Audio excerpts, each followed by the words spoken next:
Let me see if it works. I'm trying it right now. I hope it doesn't eat up my bandwidth, but I've never tried the live streaming. No. It works or not. So let's see. Let's see if it's broadcasting. Okay,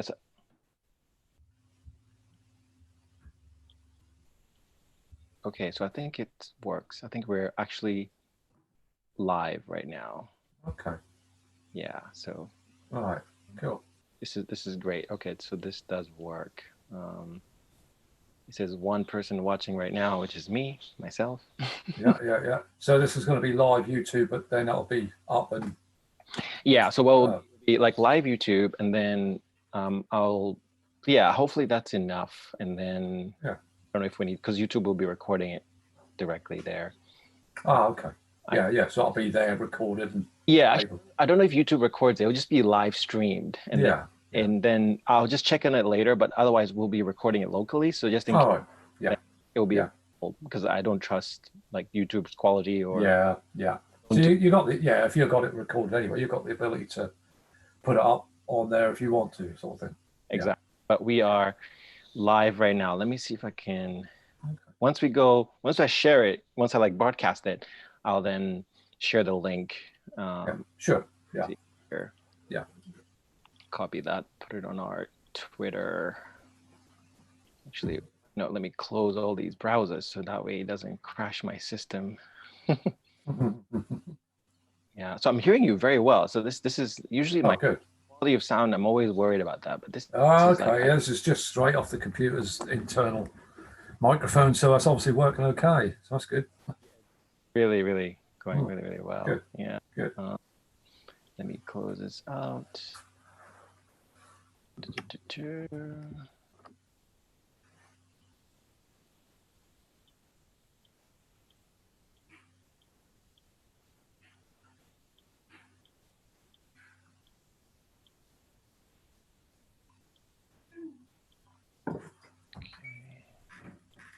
And the background is very calm, quiet, so that's great.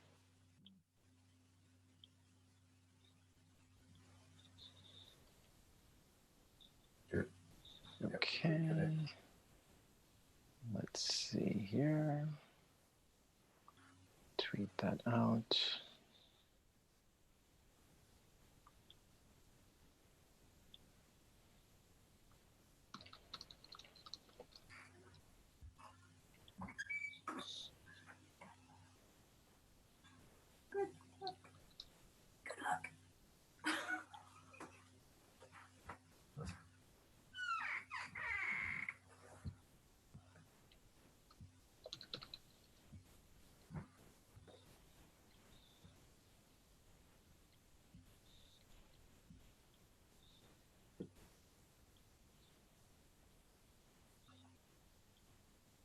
Yeah, it's nice and quiet in this room, so that's all good.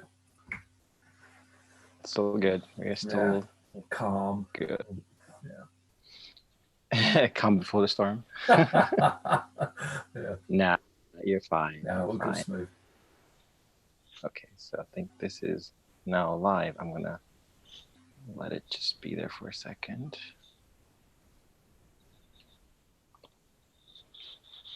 Let's see if I can put it on my message.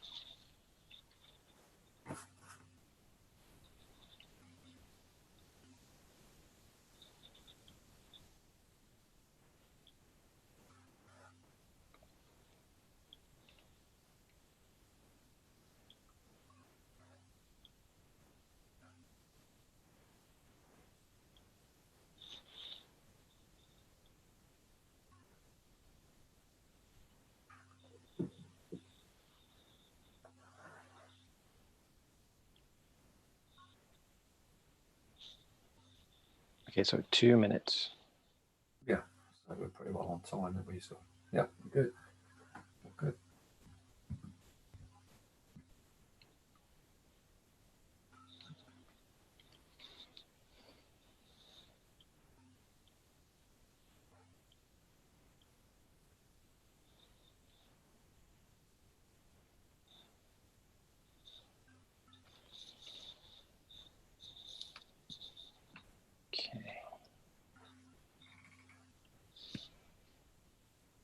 Okay, so we're gonna go live.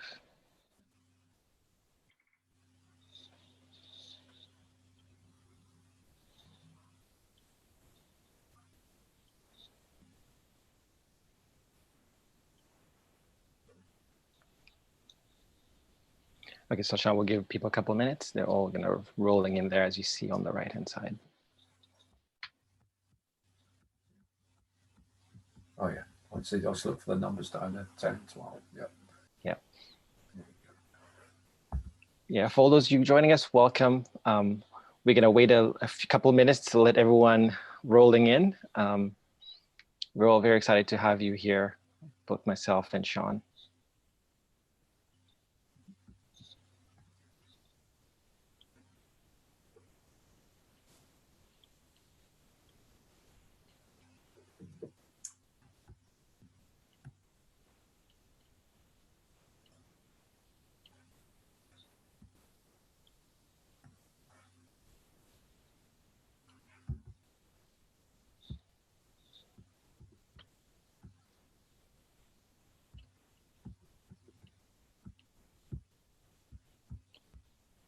Okay.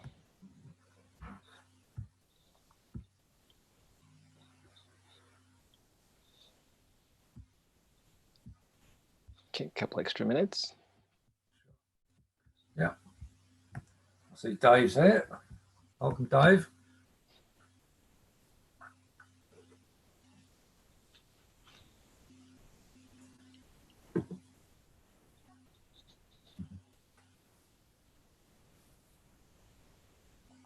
Okay.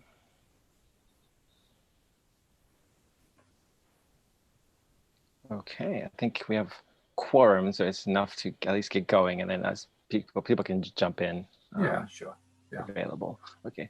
Welcome everyone. So I just want to remind everyone we're going to be recording this, so you'll hear a little voice there saying this is being recorded. So don't get nervous. We just have to initiate that now at this point. Okay. So good morning, good evening, good afternoon, wherever you are. Welcome to Exhibit 4, and we're super excited to have Shaun Reynolds here with us again, actually. He's been a regular fixture in our exhibit, and so we've just been so excited having him talk about his work. And so we wanted to do this as a follow-up to our last Nano Workshop, Shaun, you may recall, where we go deeper here into some of the work that you're doing. My name is Faniel Mwindi. I'm the chief curator of the New Society Gallery. And so we are based up in Boston in the USA. And so our team is comprised, we have a guest curator, Jenny May Ko, and also our coordinator, Asher Hallman, who has been assisting and helping us out with the project. The New Society Gallery is part of the STEM Advocacy Institute that is also based in Boston. And so we are a nonprofit think tank incubator connecting science and society. And the whole gallery is really focusing on that connection between science and society. And what we do is traverse those boundaries and talk with artists and explore how they traverse that domain. And so today we're super excited to have Shaun, who will tell us his version of how he navigates that journey between science and society. And so you can follow us on Facebook, Twitter at New Society Art, and also visit our website, newsocietyart.space. You find more information there about the SAI and also the gallery. And before we get started, I want to just read these land acknowledgements, just so part of the inclusivity that we do have here. So where we are meeting virtually today is the original homelands of the Mashpee, Wamakpuneg, Aquinnah, Wampanoag, Nipmuc, and the Massachusetts tribal nations. We acknowledge the painful history of genocide and forced removal from this territory, and we honor and respect the many diverse indigenous people still connected to this land on which we gather. Let us also take a moment to consider the legacy of colonization embedded within the technologies, structures, and ways of thinking we use every day. Our equipment today and internet are not available in many indigenous communities, and the technologies central to art leave significant carbon footprints that contribute to the changing climate. This disproportionately affects indigenous people worldwide. I invite you, sorry there, I invite you all, excuse me here. I invite you all in joining me in acknowledging all of this and our shared responsibilities so that we may consider our roles in reconciliation, decolonization, and allyship. And so the way we work today, Shaun will take us through his process. You're welcome to ask questions at any point throughout that conversation. You'll be able to raise your hand. I will enable you to speak so that you can ask Shaun a question directly. I will also be engaging with him throughout. And if you want to drop a question in the chat, you can do that as well. I'll be monitoring that and asking Shaun as well about the questions that come up. And Shaun, so with that, I want to welcome Shaun formally, and I look forward to this conversation. Shaun, welcome. Oh, thank you, Fanuel, and hello everybody. I want to just share my screen. There we go. Share that. There you go. Can we see that? We okay, Fanuel? Yeah. Yes, we can see it. Yep. Lovely. Okay. All right. Hi, everybody, and welcome. And yeah, I want to sort of share my process, the way I capture an image, all briefly within this sort of 45 minutes or so. I can't tell you everything because this has taken years, really, but I can give you an idea about the capturing and about the way I put the picture together from virtually nothing to what this is here. And I'm using this image, but briefly, to start with, I'll just show you from the very beginning. Okay, this is at the first stages of capturing this particular image. Now, this image that I'm doing, I spent some 30 hours capturing. So I spent a lot of time with it. And I also read a lot about it, and I learned about an awful lot of things about the stuff I'm actually taking a picture of, which helps when you come to develop it. Now, this is a single 15-minute exposure, which doesn't look a lot when you see the final image. And because of this, there's a lot of noise and what have you. I won't go into technicalities, but with all the electronics, there's a lot of noise and disturbance and what have you. So you can't get a suitable picture, a colored image from one black and white single image. So the idea is to take several, and that's what you do. And that's why I've spent so many hours, because there's 3 filters that I use in particular to build up this image. And this is one of them. And on each one, I think I took 10 hours worth, and they're all 15 minutes long. But by doing that, I'll take you to the final stacked image, because all these images that I've done are overlaid digitally, and that makes a much smoother and workable image. And we end up with this. So that's 10 hours worth.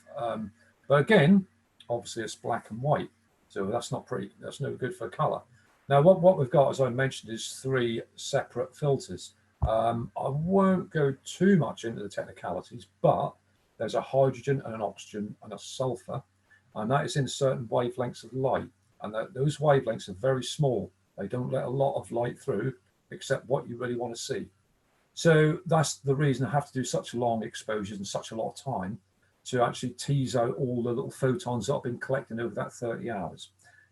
So again, you've gone from 15 minutes to 10 hours. So there you've got something to work on. Now, what I'm going to do, that's as much time as I really want to spend on say, how we capture. But as these are black and white, and they're all in different filters, which cover different wavelengths of light, they have to be colored, because a normal scene, painting, picture, what have you, is made up of red, green, and blue light, which gives you all the colors of the rainbow. So what I do with each of these 3 filters, I have to colorize them into a red and a green and a blue. And this was developed by the Hubble telescope, the people who did that. And they devised the best way to combine these filters and colorize them into which colors to make them look best.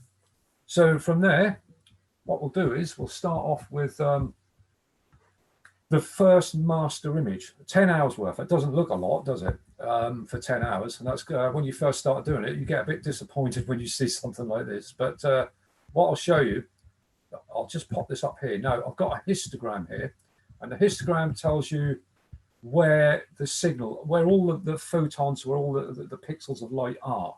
And if you look on the left side, that's where the blackest point is. If you look over to the right, that's the whitest point. Now, you can see a very thin little pencil line down there. Now, that's where all that signal that I've captured over the 10 hours is squashed into. So what you have to do is you have to develop that and spread that out over the whole sort of black to white range to fill that sort of, to fill up between black and white. And I'll just demonstrate what I do to do that. So I'll just bring up what I've got to do. I'll just minimize my little window there. Drop this down. And you'll see within a couple of steps, this is the most exciting part for an imager, because you spent all that time and you've not really seen what you've got really until you do this. So we start to stretch what's called a linear stretch. I won't go into as I say detail, but this actually opens up this image. Now you can see here, you're starting to see what you've got, but you can also see over here that you've spread out that amount of light you've captured, all the pixels. You're starting to spread that across the whole range from black to white. That's not enough yet, so I'll give it another one. And you can see here that range is much bigger. I'll give it another stretch. Be quite brutal at this point, I am, when I do this. It looks quite harsh, but it's necessary. So within a couple of steps, you're really starting to see, you see everything that you've captured. And you can see over here, but the whole lot is in the mid sort of tonal range. Now, that isn't any good as a coloured image. That's too grayscale. So what I have to do is I have to shift this so that I get some blackness into it. So I'll just shift this down. So Shaun, there's a question from Tom Clarkson here saying, when using a multiband filter, how important is it to have sulfur? Well, I'm using 3 separate filters. The sulfur is part of the Hubble, the true Hubble palette. There's not much signal in a lot of things up there in sulfur. But as I've got a CCD and I'm doing it purely with narrowband filters, it's necessary to make a Hubble image. So the sulfur is part of that, albeit there's not much signal in it, but in some objects there are, but you need it to give you that Hubble palette with the way I'm doing it. Okay. And Shaun, just can you walk us a little bit in that moment when you see the image, all the detail that's underneath? Can you just walk us at that moment when for you personally, what happens there? Well, for me personally, I've spent weeks, over many nights up until 4 or 5 in the morning. It's a personal thing, it's very, you've been doing it a long while and you want to get the best out of it. And when you get to this stage, it's like you're really stretching your hands and ready to go with it. And it's the most exciting part of it because you've seen really nothing until you get to this point. You can see a grainy image, but until you get it stacked together and you finally get this on your computer on a cloudy night that you spent all them weeks capturing, it's a really exciting moment to see this image suddenly grow that you've got. So, that's one of the most exciting parts of it. So this is just one filter, as I say. So it's quite, I'll just close it off, sorry. This is quite bright, and I don't want it to be over bright because when I combine it, as I'll show you later, that would wash out some of the color. So I just grey that down a little bit. Okay. Right. Okay. Excuse me, I'll just flatten that. Right, so that's our, this is the hydrogen.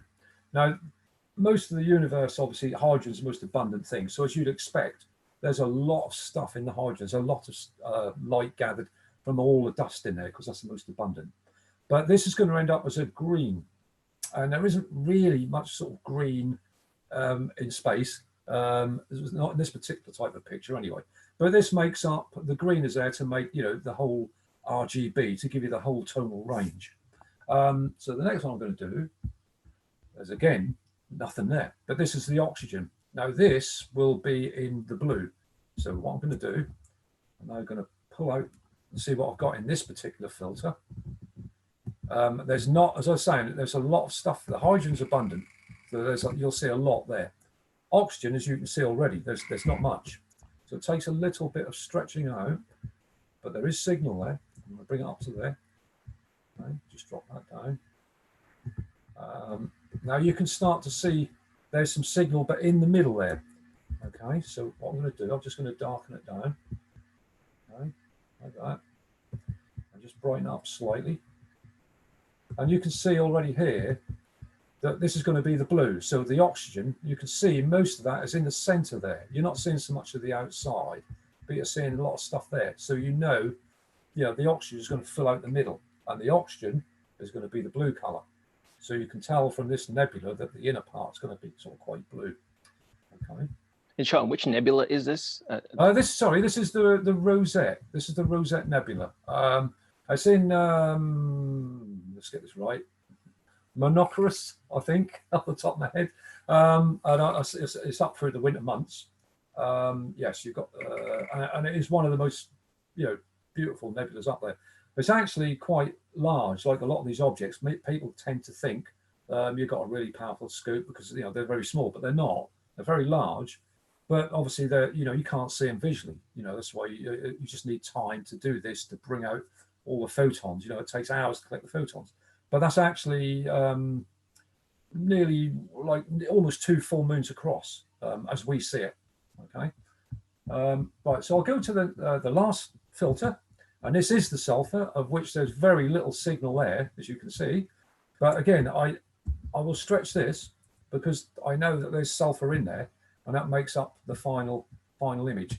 And I know the sulfur from experience is around the outside. So I start to bring that up. You're often quite disappointed when you first get this. You do your sulfur and you spend hours, and you're very disappointed that you don't see a lot because there isn't a lot there. But there's techniques to sort of balance the color and balance the filters and balance things out so that you can bring it through a little bit better. As you can see already, you're seeing some quite some structured detail around here that you didn't see in any of the other two. Not as much detail anyway, so I'll darken that down and brighten up a bit. Now, you can as I say, this is a different bandwidth of color, but you can see that there is already some detail there. In fact, I'll just give that a tiny bit more of a stretch because I like to get quite a bit in there if I can. All right. So now we've got our 3 filters. We've stretched them out all in black and white. Now this doesn't tell the whole story yet because they've got to be put together and they've got to be colorized to make this color image. And again, this is the next step I just love to do because it's another, you haven't seen this before. You spent 30 hours, you stretch them out, you've got stuff there, but you're not really sure how they're going to look when they come together as a color. So what I'll do next is I'll actually colorize these. Now, again, I don't want to go into too many technical details, but cameras have filters in them that have red, green, and blue, and they actually combine to give colored light. But what I'm doing with this is I'm using a whole set as green, a whole set as red, and a whole set as blue. So that means I've got to colorize them myself. So to do that, we do some clever jiggery pokery in Photoshop again. So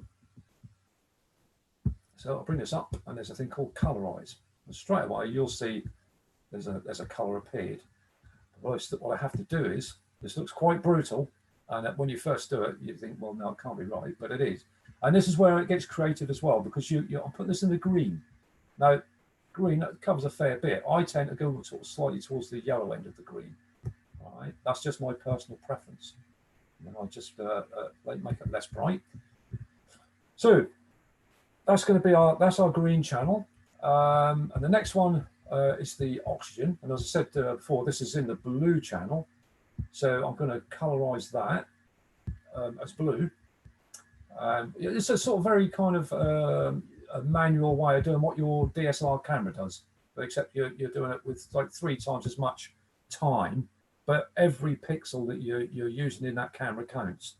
Every one is used on this one color.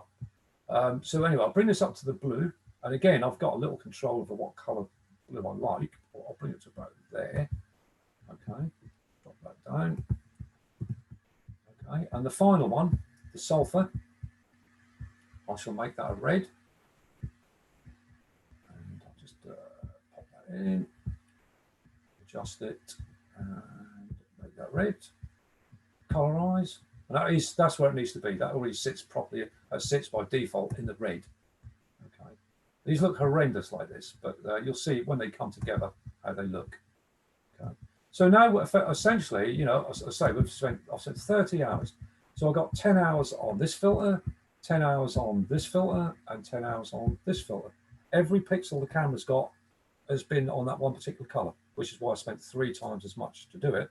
But it is worth it when you get the image at the end of it and it all comes together.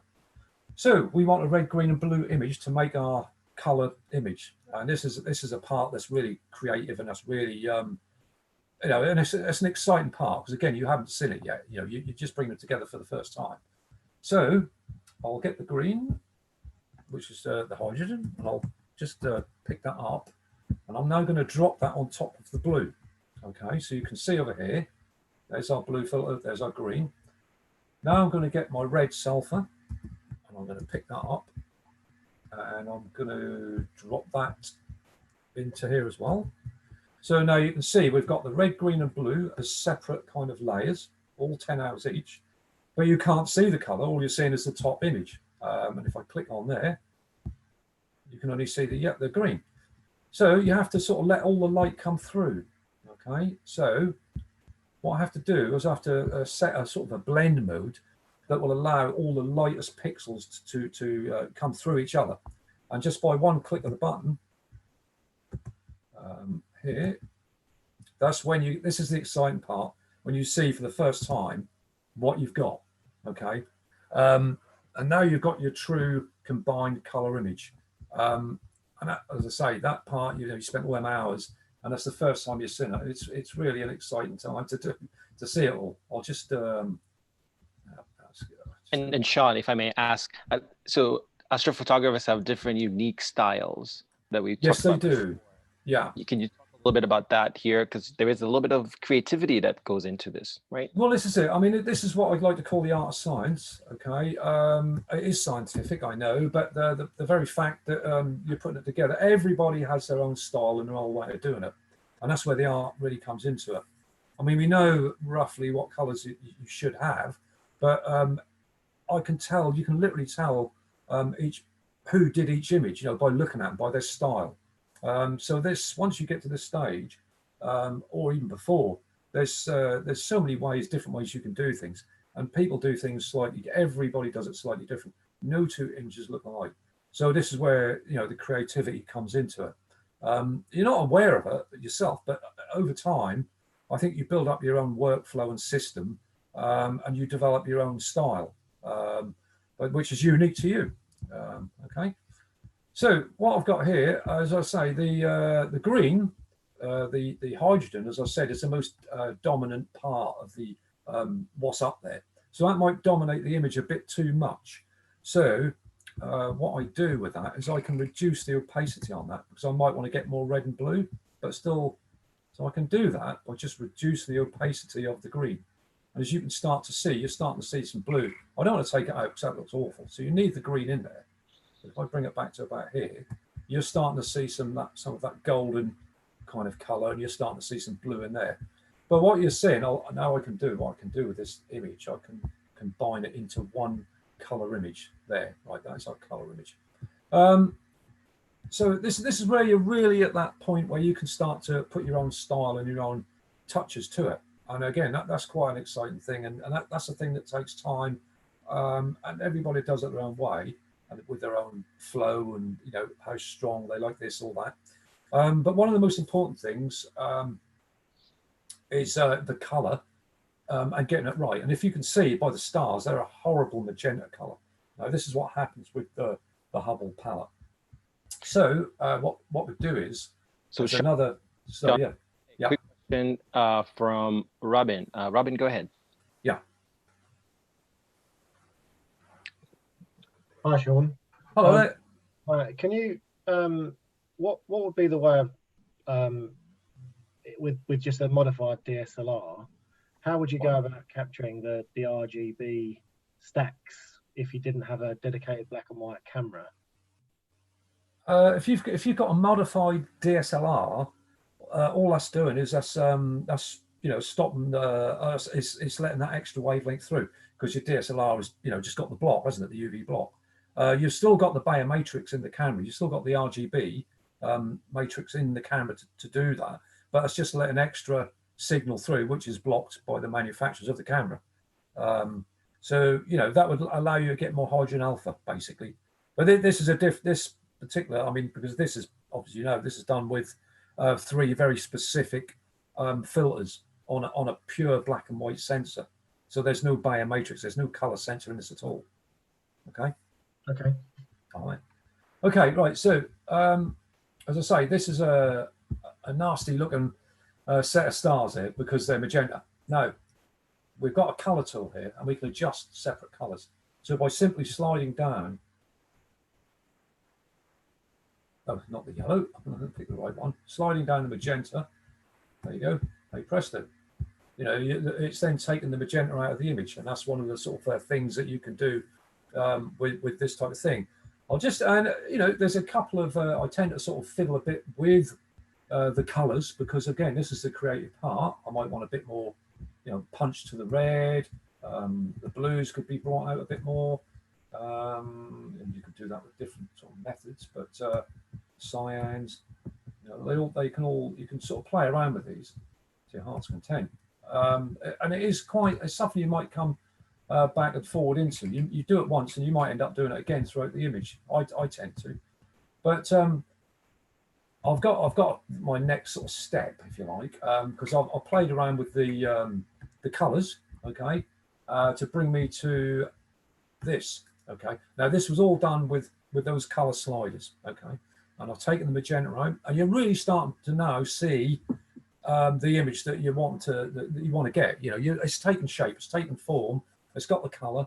You just want to do more particular things, and again, this is where the creativity and the individual stuff comes into it. Now, for me, the stars are too dominant. I know, because obviously they're very much brighter. The nebula is very faint. So they come through, you know, very sharply. Now I like to sort of set them back a little bit, and I like to bring the nebula out a bit more, which a lot of people do. And I'll just demonstrate something that I do. Okay. I'll pick and Shaun, while you're setting that up, a question that came a little earlier. Yeah. Sure, the line, you know, your images, the stacked images line up. And I asked that earlier. I've already aligned these images. They've got to be very sort of every night. You know, you're actually you're pinpointing the area you're going to capture, because obviously you can't be too far out because you're losing parts of the image. But these are already aligned. So when you get each filter and you've combined them all and you've made your masters, you then have to digitally align those images using the stars so that, you know, they're very precisely aligned. The program I use goes down to 1/4 of a pixel. So I mean that's really precise. You know, they can be really good. So yeah, so they're all perfect. They're all aligned, sort of thing. Yeah. Right. So I'll pick the stars. I'm just going to do something to make my selection. Okay. So what I've done is I've just because I want to reduce these stars, I've selected just those stars. I've picked up a couple of areas here which I can get rid of, but I shan't bother now for the purposes of you know, this short demonstration. So what I'll do, I'll just hide that. Now, I've selected the bright stars, okay, but I've hidden the selection. And with one of the filters in here, I can minimize them stars. So if I go ahead and do that, you can see that's had quite an effect. It's minimized those stars quite a bit. I'll just click on so you can see that, okay. So that's already sort of taken, you know, it's taken the attention away from the stars. I don't leave it like 100%. I might sort of go somewhere between these two. So if I go about there, let's say. So that's minimizing the stars. So that in effect already is starting to let this nebula come through. Okay. And there's other things I like to do as well, because now I've sort of gotten some of the stars out of the way. I want to sort of work on the nebula itself, right? So I like to do something selectively, because after all, what is this nebula? As I said, I found out, I learned about things, and you know what these things are that I'm taking images of, and they are giant star factories, and all these dark areas around these nebulas, where the nebulosity is densest. That's where it's starting to collapse. That's where gravity's taken over. That's where it's compressing and heating, and eventually, you know, nuclear fusion, which is how stars are born and get born into these clusters, into these nebulas. In fact, these stars here are all born from this surrounded dust. So I like to, you know, I like to sort of bring out some contrast and slight more detail, just to sort of give it some interest. Just do that. Yeah. So I'd like to show you some ways to sort of bring out and bring this more to the eye, the attention of these little areas. And a way I do that is to add some sort of contrast. So I'll just bring up a certain filter I use. That's about right. Okay, and set what I've got to blend it a certain way. Now what I'm doing, I can do a selective edit. So if I use my brush, obviously you can see this area. Everywhere I press with this is going to make that effect I want. So I can adjust my little brush, okay, to be more precise. And you'll see, if I just zoom this up a little bit as well, this is where it starts to really get creative and fun, and where you start to sort of make things happen. You say, hopefully. Oh, that's not having the effect I want at the moment. Let me just try that again, make sure I'm okay. Oh, I know why. I'll just flick that around, beg your pardon. Right, you'll see in a minute. Here we go. So as you start to go around, you see that sharpening up. It's making the blacks kind of blacker, the lighter bits a bit lighter. Okay, so I start to go around these little areas. And it's because we're sort of close in at the moment, so it might not be so obvious. But when I come out, I'll show you. I can come around these sort of arts around here. Any little area of interest that you want to show detail in, okay, especially here. It's a lovely little area there. There's a lot of star formation. All right. So if I come out, yeah. As you're doing this, are you thinking about the viewer here? I know you yourself, you're doing this for yourself, but are you thinking about the people that will, like, the people? Well, what the people that are going to see, the people that are going to look at the image. Well, yeah, I mean, you're always trying to get the best out of it for yourself, but also, yeah, you want it to look its best. You want the person that looks into it to see it as three-dimensional, and you want to show them the parts that, and that's what I try and do. I try and blur some parts, sharpen others, to give it some depth. So yeah, you're certainly, you're trying to sort of create an image that's interesting. So yeah, so that's the reason. But then you can start to be individual by doing this kind of stuff. This is where taste and individuality comes into the picture.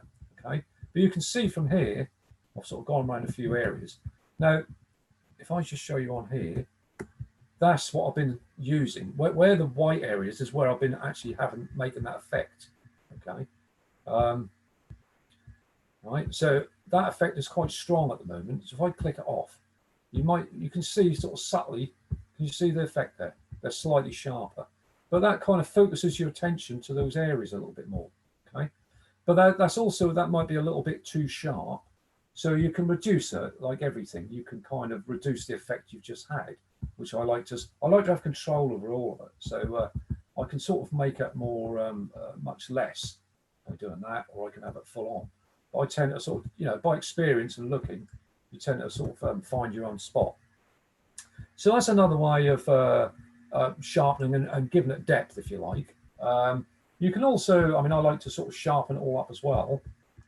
And you can do that sort of globally with certain filters, what have you. So, you might sort of use a particular filter. Again, you've got to be quite gentle with these things, but by simply doing that, you can sharpen the whole image up.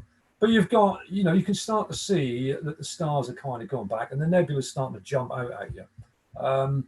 Also, as I say, even automatic, I sometimes let the computer, the program, pick its own way, and simply press an auto color can sometimes be good. I'll try it.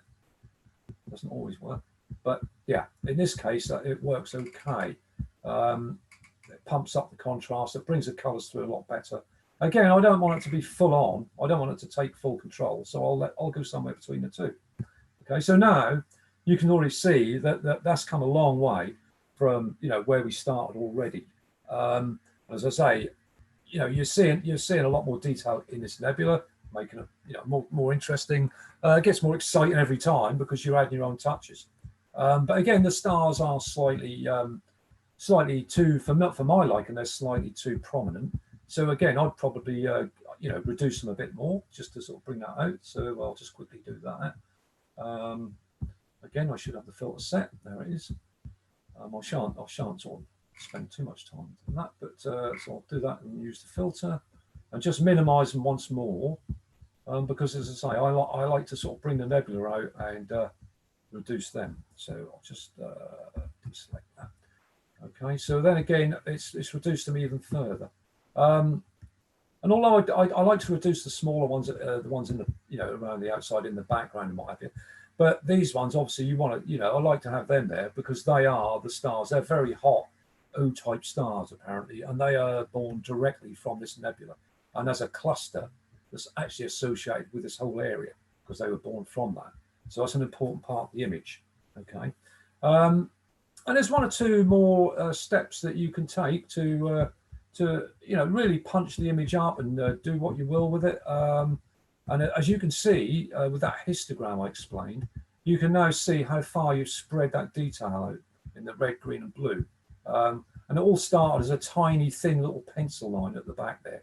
But this is what you're doing with your processor. You're bringing out all the stuff that's in there is all hidden in there, ready to dig out. There's a couple of creative things you can do. I like to use a thing called exposure, and you could get a bit more punchiness with it. So if I can do that, it darkens it a bit, but it actually makes it slightly more contrasty, but you can brighten up with the exposure.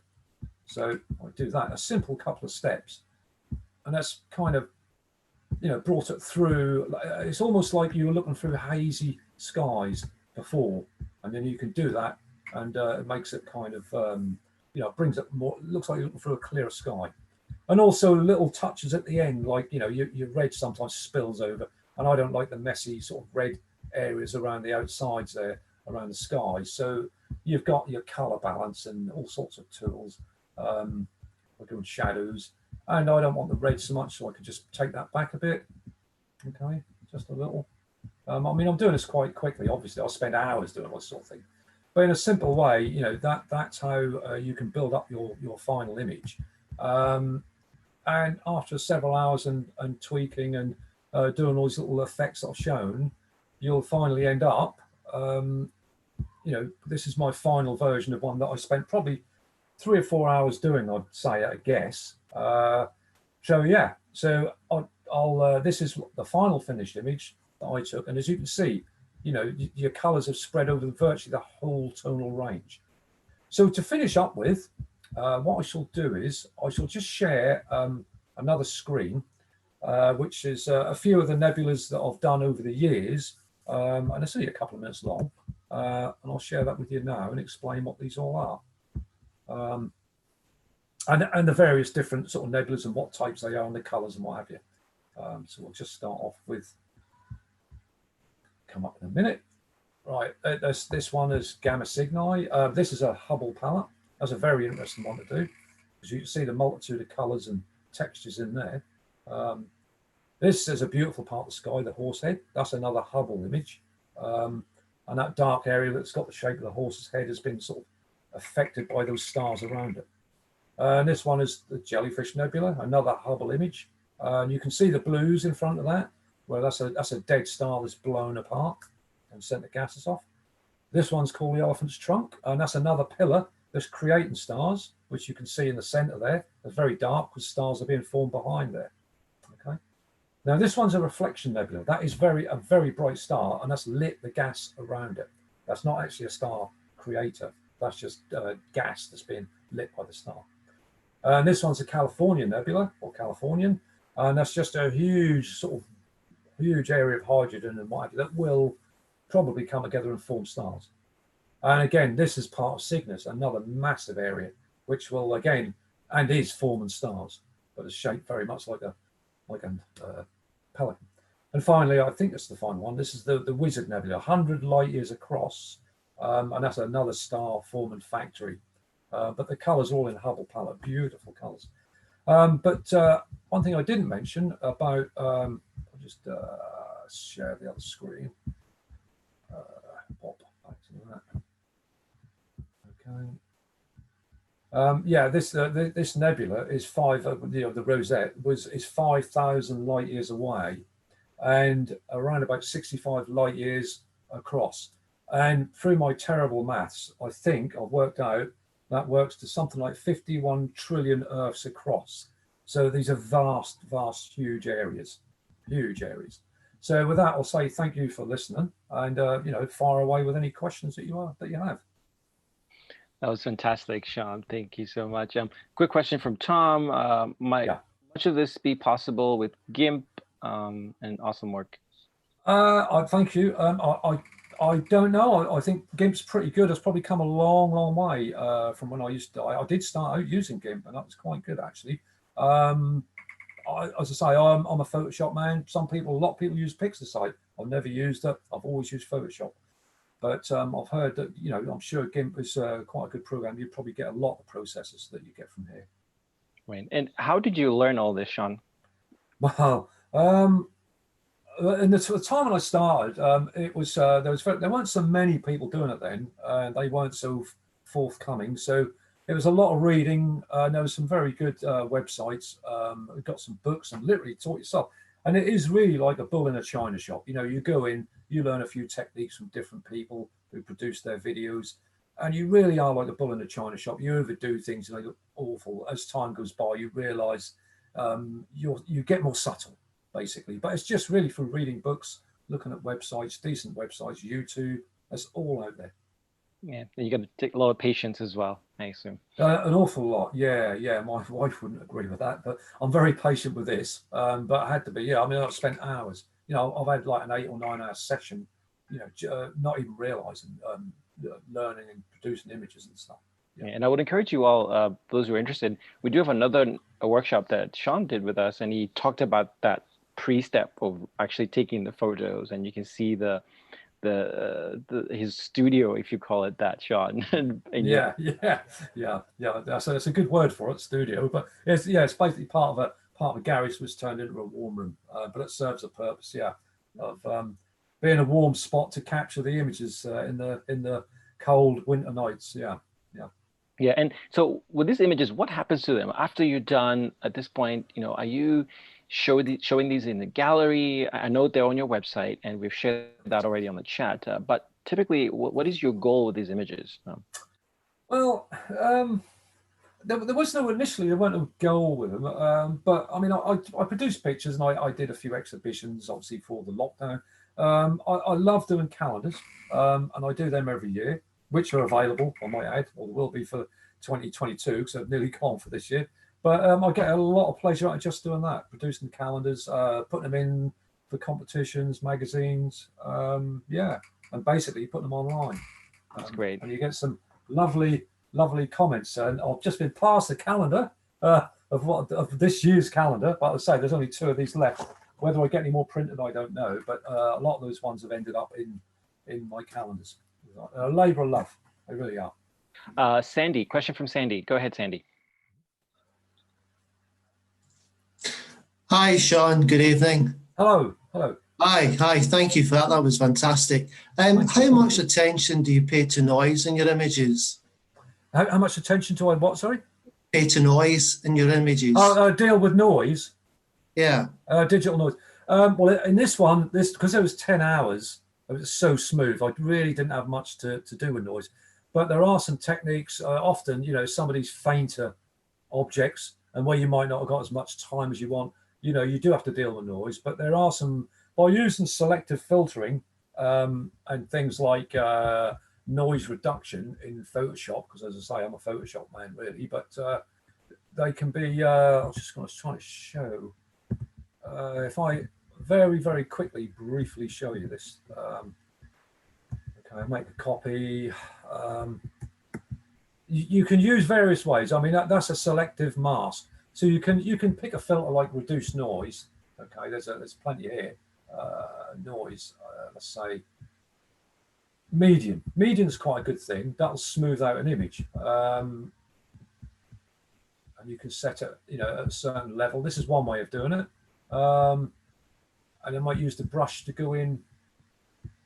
Oh, it's no done a global medium by the looks of it. So you can use like a thing called global medium, or you can use this tool here and actually brush in areas where you think are slightly noisy, and you can see the areas you're affecting there. There's another way. You can put an image, you can put a mask in there, and you can copy this image into the mask. So what you're doing is you're creating a perfect mask. You know, so you've got the places where you want to get rid of the noise.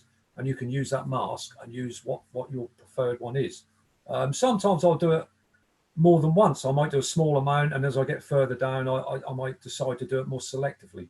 But generally, the longer you spend, the better, the smoother it is. And this one's quite a bright image, and because of the time taken, I didn't really need too much. Thanks, Shaun. Oh, mate. Yeah. Thanks, Andy.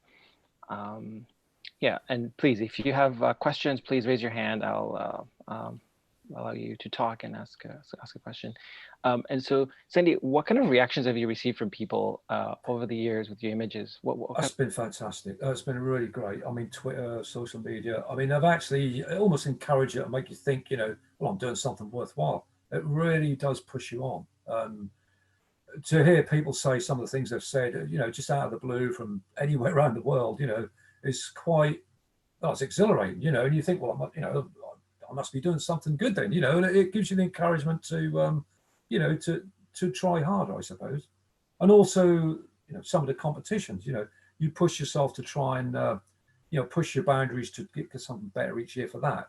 That also helps. But yeah, I've had so many wonderful comments off people. That really does make it what it is, Yeah. I think the difficult part sometimes is, how do you measure the impact you're having, right? And sometimes you don't really care about that. You're just creating this for yourself. But these images, they are both scientific in nature. You're highlighting, something, right? Yeah, yeah. Yes, it's the art of science. Yeah, it is. I mean, you're doing something. I mean, I don't do it for any deep, technical reason. I suppose I do it for the art. I've always been into photography, so obviously there's an art to that. But I love the process. The whole thing to me is getting as much depth and detail and color out of something as faint as possible. It's like a challenge, So yeah, it does. It gives you a lot of satisfaction. But yeah, people's comments and what people say about stuff, they say things that even I, that I don't see in them. Like some chap said, "Oh, I can see that Reynolds 3D effect now," again, sort of thing, and I don't even know what you mean. But it makes you think, about what you're doing. So yeah. I like that Reynolds 3D effect. Yeah, and I've never considered it, but these people are saying things. It's great. It's really good. Yeah. Any reach out from scientists who have come across your work and well, more educational. I mean, I've had on the website, I've had schools and places like that sort of crop up and ask me to do talks. And last year, I live on the border with Suffolk. I had two schools, private schools, who asked me to do a talk through seeing my pictures on the website. So I put together a 20-minute kind of talk, and the talks were 20 minutes and the questions went for another 40 minutes. The kids were amazing. That's a great part of doing this, which I'd never done before or never considered, doing public talks and things like that. So that's come out of that, and that's grown from there. And we are thankful that you're doing this now. Question from Tom, do you use any of the other palettes other than Hubble? Yes, I do. Yeah, I mean, there's one called a bicolor. So that's like using, you don't use the sulfur with that. You use the hydrogen and the oxygen, but you make the hydrogen red and the oxygen blue, and then you combine them to make a green. So you don't need a sulfur. And they've got a much more red, because there's more hydrogen in the red channel. They're very nice. And I like, well, my favorite apart from Hubble, I do like the visible light, which is normal, red, green and blue. And there are nebulas, which I shoot, like the Iris Nebula there. That was a visible light. And I find them more difficult because you've got issues with light pollution and the skies, because with these, they cut most of the light out except the precise area that you want. So you don't get problems with light pollution so much with these. But with visible light, you do. So it's a lot harder to get something decent out of it, which is more satisfying, ultimately. That's great. So there's another hand. Let's take a look here. This is from Sanjay. Sanjay, go ahead. Hi, Shaun. Thanks. Oh, hello. Oops. Sanjay, try again, please. There you go. Right. Hi, Shaun. Just a question which is related to some of you guys I'm following on Twitter, basically. And you guys always talk about sharing data or getting data from something. And I always wonder, obviously, my background is engineering, and then I got into photography and all that stuff. So I always wonder what data you guys are looking into when you look at at a spot in the universe, basically. Okay, what sort of data you are looking for? Well, I mean, we live in a very fortunate time where, you know, the Hubble and various, all these surveys have been done. So they've been catalogued, all these nebulas and what have you.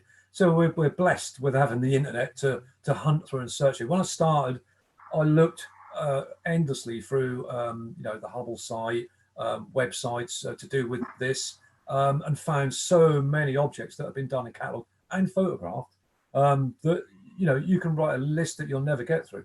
So really, I found all that online, you know, and through these previous surveys. I've never had to guess and look somewhere. Sometimes you look in a planetarium, and if it's good enough, you can wander around it and, you know, hopefully spot something. But then you look online and you'll invariably find a scientific picture, you know, that the Hubble's done or something like that. So then you think, that's the one, you know, that's the one I'm going to focus on. I can do that in December, January, sort of thing. So yeah. Thank you. Thanks for that. So, Okay. so basically, for a layman purpose, you guys are sharing some sort of location data, like what we have GPS on Earth.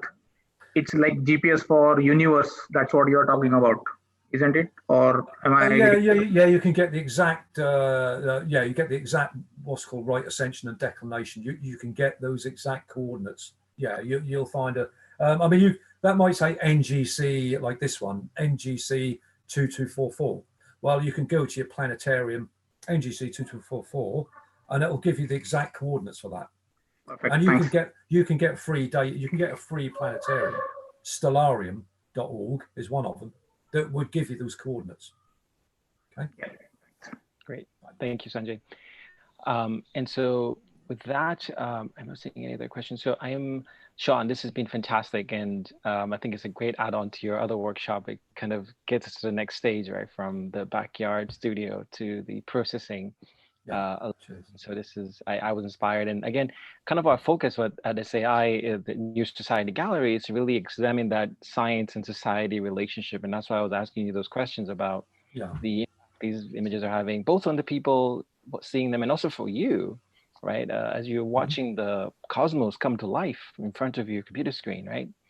It is, yeah, it is. It's I'll never stop being fascinated by it. It's always the same thrill, you know. Even I've done a lot of stuff over the years, but I've now started to look at now your processing gets, you know, better or more refined over the years, and I've found myself going back to stuff I took 6 years ago, but reprocessing it, and even that in itself is great to do, you know.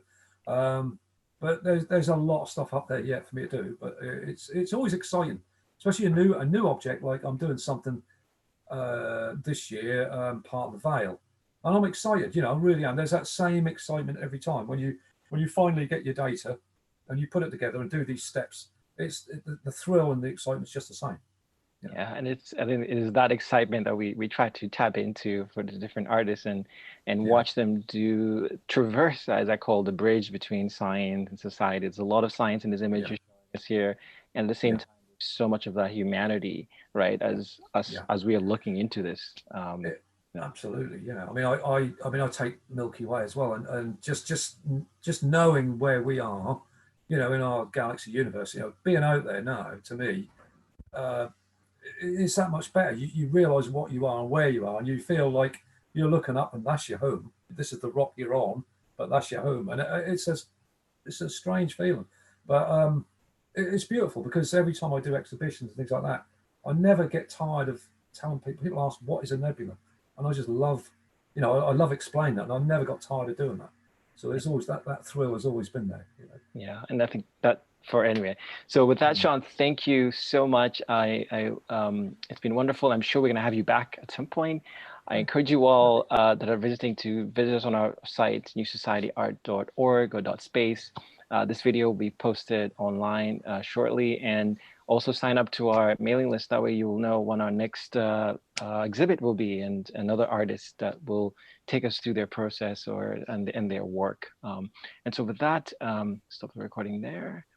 This is wonderful. So we'll remain here live for a couple extra minutes if anybody wants to continue having a conversation. Shaun, you have a couple of minutes extra, right? Yeah. Yes, we're 5 minutes early, so yeah, that's fine. Yeah, we're gonna eat and dash soon, but that's fine for 5 or 10 minutes. Yeah. Fantastic. So if anybody has any additional questions, you want to jump in the chat, we're happy to pose those questions to Shaun as well. Yeah, absolutely. Yeah, so I'm just going to read some comments here, Shaun. Great stuff, Shaun. Great to see how things you're doing. Super talk, Shaun. Very engaging and informative. Many thanks indeed. That was from Adrian Orr. And I think great. Yeah. I want to acknowledge the international nature of all the people that were here. So it's I think great, you being in the UK, us in the US. So it's great. Another comment there. Amazing as always. This is from Rachel. Riot and Sanjay says, please post some reference material, please. I guess you can go to your website, Shaun, right? You can, yes, which is www.ShaunReynoldsAstro.com. I should have that ready to pop up, but yes, that's all on there. Or you'd find that through Twitter, which is @ShaunReynolds. You can find me on there and find the links through there as well. So yeah, a lot of material there. So I'll put the link actually to your site, right, for people to check it out. So Shaun Reynolds Astro, right, .com. Yeah, SHAUN, ShaunReynoldsAstro.com. Perfect. Yeah, and you can also visit if you want to watch his last video. You can go to our site, newsocietyart.org, and you can see his last video that we did here as well. Yeah. Let's see. As a Trekkie, Shaun, myself, I love these things, So I'm always just thinking of the time when we will get actually to go out there and see these. Yeah, it's amazing. When you think of our skies and how busy sometimes you are, work-wise and everything else, and then you look back to the winter, and you see you've done 400 or 500 hours worth. You wondered how you got it in, but you do somehow. Even when the skies are grey like they are in the UK quite a lot, we do get, obviously having a permanent setup helps. I could just open the roof and, a couple of hours now and again. Someone's always, sorry, go on. Yeah, I was going to ask you a question. So with Elon Musk's Starlink satellite that's out there right now, as someone who's actually looking out there, what's been the impact? Well, I mean, it's not at the moment. I think that there's about sort of 500 or 600 of them up there, but they say he's got a license for 42,000 of them. No, that could become a problem. That could become a big problem because you can eliminate them to a point now because they're not so. If you've got 40 images and they're on 3 or 4, you can have the software can take them out. But when it gets to the point where you can have them on every single image all over it, then it becomes a real problem. So it's a worry. Yeah, it's to see what could happen. But we'll see. Yeah, we'll see for sure. Yeah. I see someone, Roger Hyman, has asked a question. Said, would you use the hydrogen alpha filter to a color image? Yes, you could. I mean, you could. You can, but you could layer a hydrogen alpha as in a black and white, and colorize it perhaps, and add it over the top. So I tend to do it through this way, but there's various ways you can do that. So yeah, you should be able to. Yeah. Okay. Thanks for the question, Roger. Let's see here. Any other questions? Okay, so anyway, Shaun, this has been fantastic. I will be ending the call shortly, and if there are any last round for questions, last call. Speak now or forever hold your peace, as they say. Twitter is on literally are you on Instagram, I think, or just mostly Twitter? Okay, on Instagram too. But you go to the website, you can check out his work and excited to see. Instagram is the same as @ShaunReynolds. Perfect. That's my name on there. And I'm on Facebook, Shaun Reynolds, Astro Pictures, Shaun Reynolds. But those are the main two, Twitter and Instagram are the main two. Fantastic. Okay,